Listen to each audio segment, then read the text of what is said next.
I won't get too close to you today. No, no. Sit down, we can have a drink. Absolutely. We can have a chit chat. Yeah, no, it's fine. I've missed you for a few weeks, Iceman. I know. We had the old lockdown going on and closed off with business and that, but thank God we're open, you know, like the rest of Australia is nearly all locked down. Little old Adelaide's still kicking.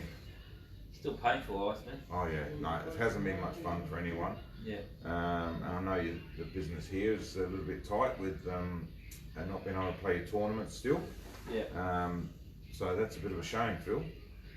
Well, the positive news is, Iceman, is we've opened. Yeah. And we have got people coming in and playing, but as you know, that Empire, you've got to wear the face masks. Yes. And my clientele's probably slightly older than yours, and most of ours wear glasses, me included, and that mask and glasses really doesn't work very well, Iceman. No. So no. It is an issue, but the flip side is we are back open, and people are hitting balls. Well, you know, it's not just about the game. It's about talking to your friends and seeing people rather than being locked home. You know, it's all right if you've got wives and kids, but a lot of people don't have them, and you know they get stuck at home, and it's not a great position to be in. So let's be thankful that we're still hitting the balls. Yeah. And we've had people come in here. Peter Darby's one of them. Didn't want to hit any balls with his face mask on, but he still came in here and have a chat. Yeah, so, that's good. We're just trying our best, Iceman, but unfortunately for Snooker South Australia, until they relax the mask situation, we're not running any state titles until that happens. Now, is that coming through the Australian body? It's a bit of both. Okay, so because we want the viewers to know, why is Empire playing comp? Why is Super League going ahead? Well, we have got our league matches. Yeah. Oh, you are. Yeah. Right. But we're just not running any state championships. Right. I was under the impression you weren't allowed to play any competition. No, we are. Okay. Awesome. We just haven't got state championships. Right. Okay. Yeah. So. All right, well, just before lockdown, because we didn't get a chance to have a chat about good old Berry. There's a big tournament happening in South Australia, Iceman, the biggest in Australia. Well, you know, that was. I was really happy about that. You know, obviously. Well, you were happy you just made it in before lockdown. Yeah, there was a couple of hundred runners at the event in Berry. I think it was 198. South Australians and 2 Victorians. So, well, I was going to say there was only 2 Victorians. They stood up pretty strong. Yeah, 50% hit rate. Yeah. One of them in the final. That's right. So we're talking about Nicholas Hall. Made the final. He has been in the Victorian state team quite a few years ago. He's a very good player. Yeah, and he had quite a difficult draw too. He put out Nathan Neems. Yeah. He put out Dave Rothel in the semi. 2 South Australian superstars there. Yeah, I had to deal with Mikey in the quarter. Yep. And put out Anthony Grantham, you know, one of our current state players. Yep. And had a good result in the final against Nick with a 4-0 win. So, but it was a good crowd up there. It was good that we didn't have to wear masks at that time. Yeah. But it was a good crowd, and that was Neil's final year running that tournament, Phil. Yeah, that's amazing from Neil. Yeah. Neil, you've done an amazing job. Run a fantastic tournament, and 30 years he's been running a tournament. Yeah. Getting the biggest crowds in Australia. Yeah. Yeah, you've got to take your hat off to him. Absolutely. So Aaron Court is taking over. Yep. So he's the man you've got to annoy now, and you want to get your name put in, or you want something done. Don't whinge about the tables. No, because they're his tables, so that's okay. No, Aaron's a great bloke. He's been around a long time as well, and you know, supplies the tables down there. So I guess he was the right man for the job. So yeah, congratulations to Aaron for taking that on, and good luck and all the best with that. Well, Iceman, I seen there was a lot of accolades going on you winning the event. They're now calling you the GOAT, the greatest of all time. Oh well. So I was quite pleased with that, Iceman. Thanks, Phil. You finally caught me on. Yes, well you have won 3, yes.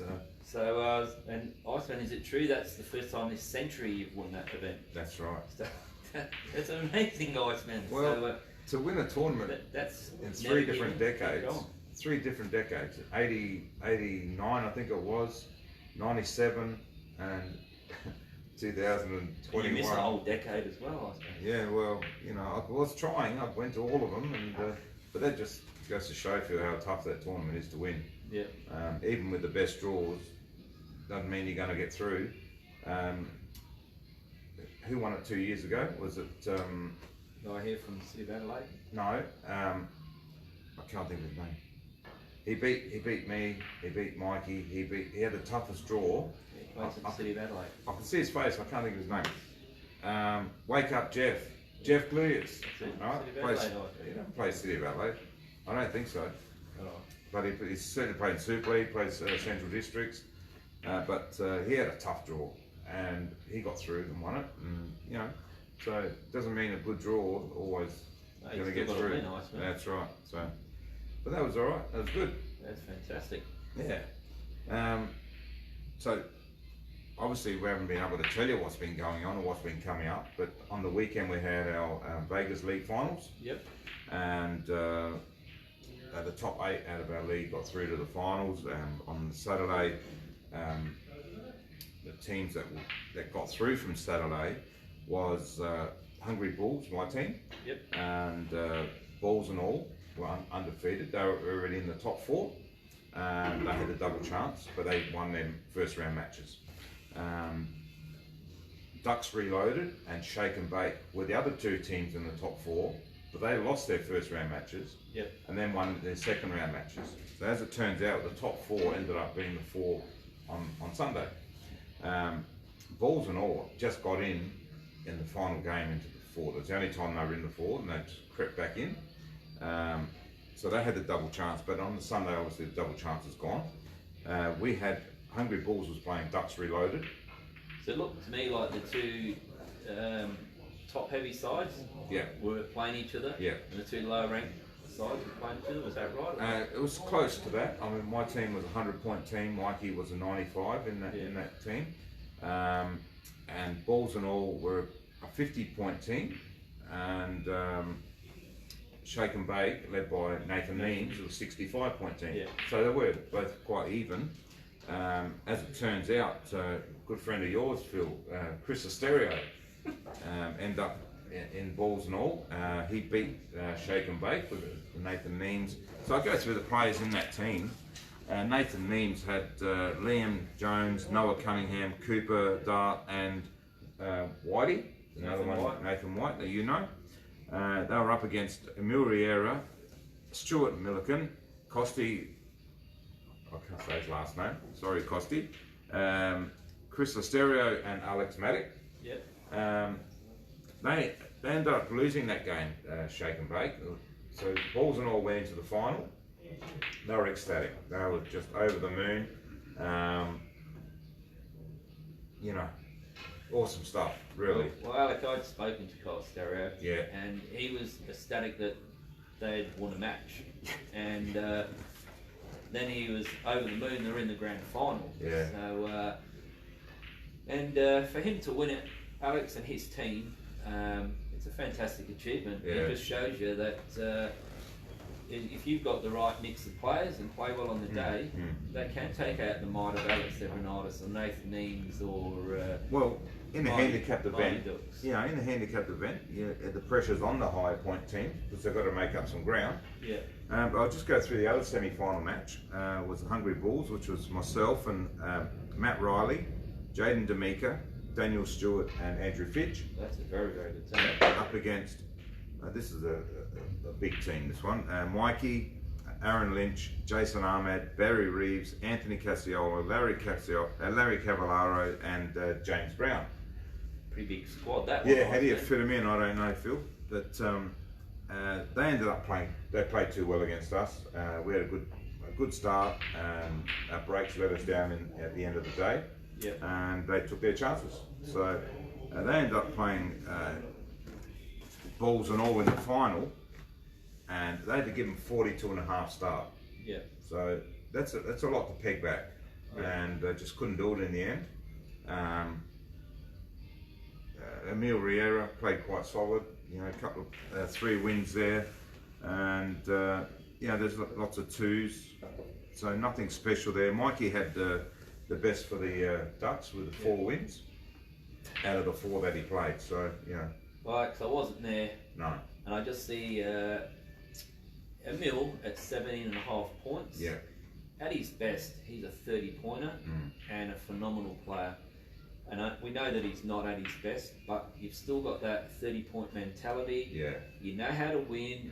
You know what you got to do. You know how to hang in there. And I just think Emil at 17.5 points is a fantastic value for that team because he's got 30-point knowledge on his side. He might not be able to execute it, but he knows how to win. He might not be able to get there on time. He might not know when he's up. But if you can actually get in there, he's all right. Yeah, so I think he is a sensational player. Yeah. Obviously from the past, but he's still, Alex, just like yourself. Emil's won singles tournaments. That's right. Lots of them. He's played at world championships and had big results and beaten the best. So he has that little bit of extra that most players don't. Yeah. And he's been brought back to the field and 17.5 points. I think for that side is you're getting a bit more value for your money for 17.5 points. Yeah. So well done. I mean, it's not just Emil; it's a whole team effort. Yeah. Costy's got his own table. Yeah. He's been playing 9-ball there for a lot. Yeah. Stuart and Costello, they've been around for 30 years. Well, Stuart Milligan's been around on the small table. I think it's only. Plays snooker. Is he playing snooker too now? Well, that's helped his game obviously. So yeah. I think it's only his first season playing in the 9-ball balls. So. And Alex Maddox's only been playing two seasons, I think. This is his 3rd season. So he put the team together and he's done a great job. The good highlight out of all this, Alec, is everyone out there is a chance of winning. Yeah. You don't have to have a team of superstars. It's about being a team. That's right. And if you can put it together, play well, everyone can win. That's right. Especially in the handicap. Well, that's right. Section of it. So. Well done. Yeah. I said 3 of them players play in Snooker SA, so I'm got the thumbs up there, Ice Man. So well done, boys. Must be your coaching and mentoring, Phil. Far from that, Ice Man. So our next season, we're just going to keep on continuing. You know, the players want to play. They love playing in the on the Thursday night. Yeah. They've been doing it for nearly 10 years, and we've got our new season starting on the 26th of August. So that's a few weeks off for them. Anyone interested in playing, come down and say hello and have a look and see what's going on. See if we can get you into a team. So we'll be all back to round 1 again in a few weeks. Yeah, awesome. Yeah. And hopefully they relax the masks. Yeah, well, we were talking about that earlier. We can't really see when. No. But maybe if we just accept that that's the way it is. And you've just got to overcome it. Try and find a way that's going to fix it. Yeah. Like, try and play with it, practice with it, and see how you feel. Yeah. So just got to give it your best. I mean, at least we're playing, at least we're out. So let's not worry about that. Good things, guys, man. Yeah. And a bit of news overnight too, wasn't it, Phil? That's amazing. That's probably the biggest story that we've ever covered, I'd say, Ice Man. What's that? 2 years. The news out from overnight. Well, tell them. Well, you tell them. It is a Victorian, but Jake McCartney took out the tournament over there, the second tournament of the Ultimate Pool Series. So I think he won £4,000, which is equivalent to maybe $10,000, and I think he won 6-3 in the final against 6-3. Thompson. Was it Thompson? I don't know the guy, but. What I find amazing, Ice Man, is we already know that Jake is a world-class player. Yeah. Because he's won Barry 3 times, like you and I. Yeah. But anyway, I've seen the field over there, and it's effectively the top 32 players in the world. Yeah. Mick Hill's in there, and all them big Chris guns. Melling's in there. Chris Melling, all the big guns are in there. Yeah. And for Jake to fly to the UK under these challenging times where you can't even get out of Australia, so I don't know, JR must have bribed someone at the airport to get him there. Yeah. But he's took that challenge. He's moved to England to play in this event, and he's won a tournament. That's amazing. Yeah. It's superb. To win it early, like second one in, should take a lot of pressure off of Jake. Because financially, it's always an issue. Yeah. Yeah, so hopefully, Jake, you can win maybe next 2 or 3, and we'll get on you. And you know, Yeah, no, it's brilliant. he's representing Australia, just like in the Olympics. You know, all the Australians over there, they excelled, and you know, world records and gold and all that stuff. And so it's awesome from the Australians. Jake's achievement, that is as big as anything in the Olympics, Iceman. Yeah. It's like you said, it's like him being at the Olympics. He's going against the best in the world. Yeah. Doesn't play on them tables, new rules that he doesn't know. Yeah. And it was all televised against the big boys, and Jake came out on top. So. Yeah. So if you missed that, I'm sure you'll be able to find it on YouTube. Yeah. Ultimate Pool Series. Ultimate Pool. Yeah. So if you want to go and have a look, you know, when you've got some time, that'll be awesome. And then, you know, I think you can subscribe to the channel and watch it. And watch it live. I saw on Facebook, I was busy all weekend, but I saw Facebook had a lot of people commenting on it and watched every game, and you know, so the rules are slightly different, Alec. Yeah, I don't know. I heard you don't carry 2 shots. Right. You get ball in hand, and with snooker, you've got to get out of the snooker. Right. It's quite an aggressive, free-flowing game, which will suit players like yourself. Yeah, right. Is there an over 50s tournament? Is there? The way we're going, I need over 60s. But anyway. We'll keep practicing for the 60s, Phil. Well, Alex, I can't help COVID preventing me playing a tournament. No, absolutely not. No. It's just another excuse for me, Iceman. Well, yeah. See if we can get you into the Empire Johnny Walker comp, Phil. That's in a few weeks. That's at the end of the month. So we're still, you know, we're just going to keep going ahead. We're going to wear masks. We'll wear masks and do the right thing. And hopefully at the end of the month, the tournament will be going. All the details are on Empire's Facebook page, and or give us a call or drop in and get the information. But yeah, we're still taking names for that, so that should be good. Better push that, Iceman. Yeah, well, why not? But, well, as I said, we got no official state titles here until the masks are off, so we'll have to direct everyone down to Empire Pool Lounge, Iceman. Absolutely. And challenge you. Don't worry about me, Phil. There's a lot of other players to worry about other than me. But, well, you are the champ, Iceman, the Berry champ. Berry champ. Would have been nice a couple of weeks to talk about it when it was all hot stuff, but still an amazing effort. Well done there, Iceman. Thank you, and mate. What about the footy on the weekend? Right. Are we winners or grinners? Well, Ports are winners. Yes. And Crows have lost their big gun with Taylor Walker. Yeah. That's a bit of a shame. They're in trouble. Yeah, but I'm sure they'll bounce back. Yeah. So. Well, we won't rub it in them, will we? No, I don't think. No. Yeah, we only just won. Well, that's the problem. Anyway, well done to Jake, well done to Alex, and Thank well you. done to the team that won the Vegas tournament on the weekend. Fantastic, 10 grand in the Skyrocket. Not bad. Brilliant stuff. All right. Anyway, Thanks, Alec, Phil. good to see you. No worries. Get that face mask back on. Absolutely. We'll chat next week. On you, mate. See you, buddy. Bye.